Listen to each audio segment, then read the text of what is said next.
मराठा क्रांती मोर्चाच्या वतीनं सोलापुरात काळी रंगपंचमी साजरी करण्यात आली आहे. सोलापूर महानगरपालिकेच्या महापौरपदासाठी मराठा समाजाला डावलल्याचा आरोप करत मराठा क्रांती मोर्चाच्या वतीनं काळी रंगपंचमी साजरी केली आहे.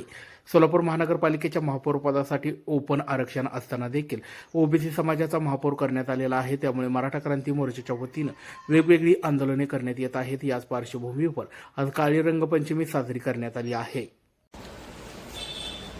जिल्ह्याचे पालकमंत्री जयकुमार गोरे, आमदार देवेंद्र कोटे आणि शहराध्यक्ष रोहिणी तडोलकर यांनी मराठा समाजावर राजकीय अन्याय केल्यामुळे आज मराठ्याने काळ्या रंगाने रंगपंचमी साजरी करून त्यांचा निषेध केलेला आहे.